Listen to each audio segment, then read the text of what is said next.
இவங்க அத்திப்பட்டிக்காரவங்க. என்ன விஷயம்? எங்க கிராமத்துல குடிக்க கூட தண்ணி இல்ல. மனுவுல எல்லாம் விவரமா எழுதி இருக்கும். அவசியம் கவனிக்கிறேன். பிஏ சார், இத கொஞ்சம் சீக்கிரம் கவனிக்க சார்.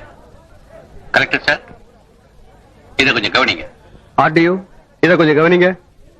தாசில்தார், இத கொஞ்சம் கவனிங்க. டப்பா வர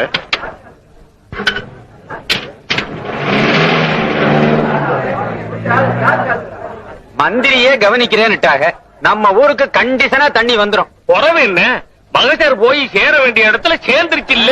தண்ணிக்கு இந்த ஊர்ல இவ்வளவு பஞ்சம்னா நீங்க அரசாங்கத்துக்கு எழுதி போட்டிருக்கலாமே. போடாம என்ன, கோவில்பட்டிக்கு போய் மந்திரிய நேரவே பார்த்து மகசர் கொடுத்தோம். அவர் அதை வாங்கி பிஏ கிட்ட கொடுத்தாங்க. பிஏ அதை கலெக்டர்கிட்ட கொடுத்தாங்க. கலெக்டர் அதை பிளாக் டெவலப்மெண்ட் ஆபீசருக்கு அனுப்பினாங்க. பிளாக் டெவலப்மெண்ட் ஆபீசர் அதை கிராம சேவக்கு அனுப்பினாங்க. கிராம சேவக் என்ன செய்தாரு? கிராம சேவக் இந்த ஊருக்கு வந்து பார்த்துட்டு, வாஸ்தவம் அந்த ஊர்ல தண்ணி இல்லைன்னு பிளாக் டெவலப்மெண்ட் ஆபீசருக்கு எழுதி போட்டாங்க. பிளாக் டெவலப்மெண்ட் ஆபீசரும் வாஸ்தவம் அந்த ஊர்ல தண்ணி இல்லைன்னு கலெக்டருக்கு எழுதி போட்டாங்க. கலெக்டரும் வாஸ்தவம் அந்த ஊர்ல தண்ணி இல்லைன்னு பிஏக்கு எழுதி போட்டாங்க. பிஏயும் வாஸ்தவம் அந்த ஊர்ல தண்ணி இல்லைன்னு மந்திரிக்கு நோட் எழுதி வச்சாங்க. மந்திரியும் வாஸ்தவம் அந்த ஊர்ல தண்ணி இல்லைன்னு சட்டசபையில ஒத்துக்கிட்டாங்க. இந்த உண்மையை கண்டுபிடிக்க அவங்களுக்கு 5 வருஷம் ஆச்சு. Download ShareChat.